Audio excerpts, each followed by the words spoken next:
YouTuber के इश्क 800 पृष्ठों में छपा एक कहानी संग्रह है, जिसमें साधारण सुनी सुनाई कहानियां नहीं, उच्च कोटि की मनोरंजक व ज्ञानवर्धक साहित्यिक रचनाएं हैं।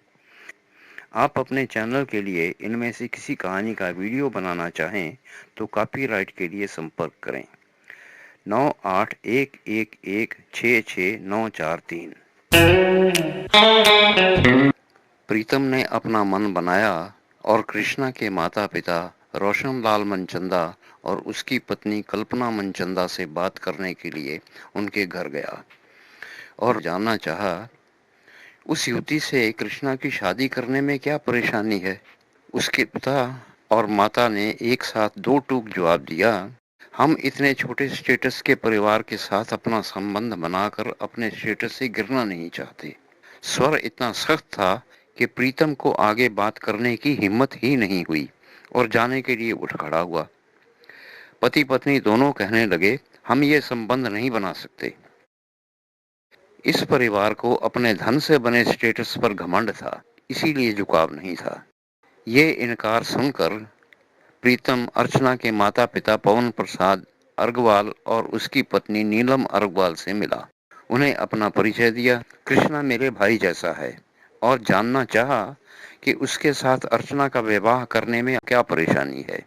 पवन अर्गवाल ने बड़े तिरस्कार से शुष्क स्वर में उसे जवाब दिया, वह परिवार हमारी जाति व समुदाय का नहीं है। हम किसी छोटी जाति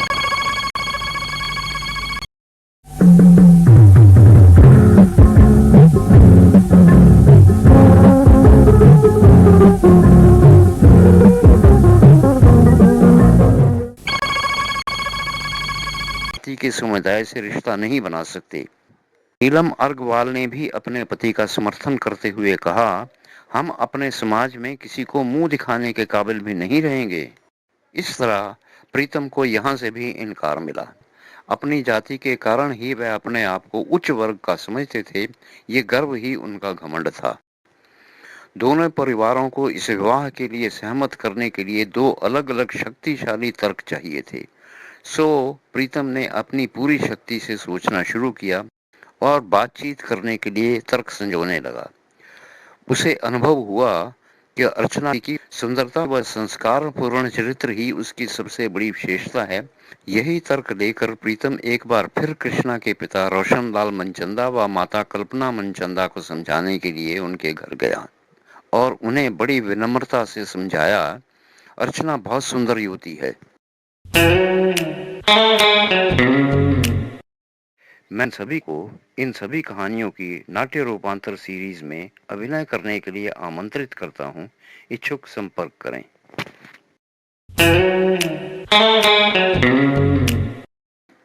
पति और पत्नी ने हर शब्द में एक दूसरे का समर्थन करते हुए जवाब दिया, हम लाखों रुपए मेकअप के सामान पर खर्च करते हैं, वह खर्च सुंदर बनने के लिए ही तो होता है। और पति पत्नी दोनों ने एक साथ तिरस्कार युक्त शुष्क स्वर में उसे बताया, सुंदरता पैसे से होती है, कोई सुंदरता पैसे की बराबरी नहीं कर सकती। प्रीतम ने तर्क दिया, अर्चना बहुत शिक्षित है, पैसा पास हो तो शिक्षा हो या ना हो कोई फर्क नहीं पड़ता। प्रीतम ने तर्क दिया, अर्चना बहुत विनम्र और मृदुभाषी है। उनका जवाब था, हम जैसे धनवानों के सामने आकर कर्कश भी विनम्र और मृदुभाषी हो जाते हैं। प्रीतम ने तर्क दिया, वह समाज में आपकी प्रतिष्ठा बढ़ाएगी। उनका जवाब था, गरीब परिवार की लड़की हमारे परिवार में आ गई तो हमारी प्रतिष्ठा बढ़ेगी नहीं, घटेगी। इससे हमारा अपमान होगा। उनके इस तर्क के जवाब में प्रीतम कुछ नहीं कह सका, असफल ही वापस आ गया। इसके बाद प्रीतम अर्चना के माता पिता को भी इन्हीं तर्कों से समझाने गया तो उत्तर में उस पति पत्नी ने भी एक स्वर में मनचंदा परिवार से मिले उत्तर जाति और समुदाय के संदर्भ में उसे सुना दिए। सब्सक्राइब अवश्य करें, मुझे इससे भी ज्यादा मनोरंजक रचनाएं प्रस्तुत करने की प्रेरणा दें और इसे अपने परिचितों के साथ शेयर भी करें। धन्यवाद। बताया, हमारी जाति के युवकों के चेहरे की चमक ही अलग होती है। उन्हें किसी मेकअप अथवा सौंदर्य प्रसाधन की जरूरत नहीं पड़ती। इस तरह प्रीतम का ये तर्क भी फेल हो गया और वह निराश होकर वापस आया और फिर से सोचने लगा। उसके मस्तिष्क में एक विचार आया, प्यार के आगे तो भगवान भी नतमस्तक हो जाता है। कृष्णा और अर्चना भी तो एक दूसरे से बहुत प्यार करते हैं। उस प्यार की शक्ति का प्रयोग क्यों ना किया जाए। सो प्रीतम उनके प्यार की शक्ति की परीक्षा करने के लिए कृष्णा के माता पिता के पास गया और उन्हें बताया कृष्णा को युवती से प्यार है। ऐसे लगा रोशनलाल मनचंदा तो पहले ही इस सवाल का जवाब देने को तैयार था। उसने झट से उत्तर दिया, जब उसे एक शानदार अरिस्टोक्रेट युवती मिलेगी तो 2 दिन में उससे भी प्यार करने लगेगा। कल्पना मनचंदा भी उसी तरह तैयार बैठी थी। वह भी अपने पति को सपोर्ट करते हुए कहने लगी, ऊंचे परिवार की युवती घर आ जाएगी तो इन छोटे लोगों की लड़की को 2 दिन में भूल जाएगा। ये प्यार व्यार सब फजूल की चीजें हैं। प्रीतम ये सुनकर फिर अपना सा मुंह लेकर वापस आ गया और यही तर्क अर्चना के परिवार के सामने रखने के लिए उनके पास गया और बताया, अर्चना को कृष्णा से प्यार है। पवन प्रसाद अर्गवाल भी इसका जवाब देने को पहले ही तैयार बैठा था। झट से कहने लगा, अपनी जाति और संस्कृति का लड़का उसे मिल जाएगा तो 2 दिन में उससे प्यार करने लग जाएगी। नीलम अग्रवाल ने भी अपने पति को सपोर्ट किया। छोटी जाति के युवक से प्यार करना बेवकूफी है। ढंग का दूल्हा मिल जाएगा तो उसे भूल जाएगी। इस तरह प्रीतम का ये प्रयास भी निष्फल रहा। अर्चना के परिवार का ये विश्वास कि इनकी जाति मनुष्य जाति में सर्वश्रेष्ठ है, कृष्णा और अर्चना के बीच में चट्टान बना पड़ा था। प्रीतम ने इसी उनके इस विश्वास का प्रभाव ही ट्राई करने की सोची और कृष्णा के परिवार को समझाने गया और मनचंदा परिवार को बताया, युवती बहुत ऊंची जाति की है, उनका समुदाय समाज में सबसे ज्यादा सम्माननीय है। रोशनलाल ने उत्तर दिया, जाति का सम्मान किस काम का, समाज में उनका फाइनेंशियल स्टेटस तो हमारे नौकरों जैसा है। कल्पना मनचंदा ने भी अपने पति को सपोर्ट किया, जाति समुदाय से स्टेटस नहीं बनता। उनका ये जवाब सुनकर प्रीतम पैसे से मिलने वाले सम्मान का कोण ट्राई करने के लिए अर्चना के माता पिता से मिला और उन्हें बताया, युवक का परिवार बहुत धनवान है, समाज में उनका सोशल स्टेटस बहुत ऊंचा है। पवन प्रसाद अर्गवाल ने जवाब दिया, हमारी जाति व समुदाय समाज में सर्वोत्कृष्ट व सम्माननीय है, उनकी जाति हमारी जाति की तरह सम्माननीय नहीं है। नीलम अर्गवाल ने भी अपने पति को सपोर्ट किया, पैसे से जाति तो ऊंची नहीं हो जाती।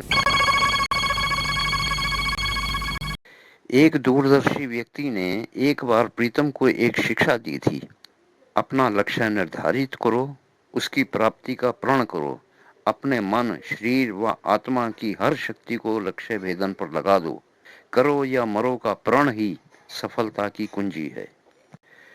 प्रीतम ने उसके ये शब्द अपने दिमाग में गड़ा लिए और प्रण किया कि वह दोनों परिवारों को हर कीमत पर मनाएगा और नए तर्क सोचने लगा। उसने देखा कि कृष्णा की मनोदशा ऐसी हो गई है जैसे उसे जिंदगी से लगाव ही ना रहा हो। ना उसका ध्यान अपने काम पर रहा था, ना अपने खाने पीने पर, ना अपने शरीर पर। सारा दिन बिस्तर पर पड़ा छत को घूरता रहता था। प्रीतम के पास भी आता तो प्राणहीन सा बैठा रहता। प्रीतम उसकी इस मनोदशा की चर्चा करके एक बार फिर कृष्णा के माता पिता को मनाने का प्रयास करने उनके पास गया और कहा, कृष्णा की भूख मर गई है, नींद उड़ गई है, ना वह ठीक से खा पी रहा है, ना ठीक से सो पा रहा है, ना ठीक से बात कर रहा है, ना उसके चेहरे पर मुस्कुराहट है, ना उत्साह। मुस्कुराहट और उत्साह की जगह निराशा और उदासी दिखाई देने लगी है। क्या आपने नोटिस किया है? रोशनलाल मनचंदा ने इस मुद्दे पर भी आंख नहीं झपकाई। उसका ये मूड टेम्परेरी है। जैसे ही उसे एक वैभवशाली शानदार ऊंचे स्टेटस वाली पत्नी मिलेगी, पहले से भी ज्यादा खुश हो जाएगा। कल्पना मनचंदा भी अपने पति के साथ खड़ी हो गई। चिंता की कोई बात नहीं है। हीरे जवाहरात से सजी अपनी पत्नी को देखते ही उसके दिमाग से वह गरीब लड़की निकल जाएगी। उन दोनों का ये जवाब प्रीतम को एक बार फिर असफल कर गया। लेकिन कृष्णा की उदासी उस पर भी छाने लगी थी। उसे अर्चना जैसी हंसमुख युवती की मनोदशा का भी ध्यान आया तो और भी घबराहट होने लगी। उसे लगा वह पुरुष होते हुए भी अपने दोस्त की उदासी से प्रभावित हो रहा है, तो उस मासूम लड़की का क्या हाल होगा जो बेचारी अपने मन का दर्द किसी को बता भी नहीं सकती। वह ये सोचता हुआ अर्चना के घर गया ताकि फिर उसके परिवार को समझाने की कोशिश कर सके। उसने अर्चना के माता-पिता को अर्चना की मन स्थिति की दुर्दशा समझाने का प्रयास किया। क्या आपने नोटिस किया है? उसकी भूख तो नहीं मर गई? ठीक से खा पी भी रही है कि नहीं? ठीक से सो भी रही है या नहीं? उसके चेहरे पर पहले जैसी मुस्कुराहट है या नहीं? सबसे ठीक तरह बात कर रही है या नहीं? भाइयों, बहनों, मित्रों, प्रेमियों और प्रेमिकाओं, इससे आगे की कहानी अगली बार। यूट्यूबर प्रीतम की आगे की कहानी इससे भी कहीं ज्यादा मनोरंजक है।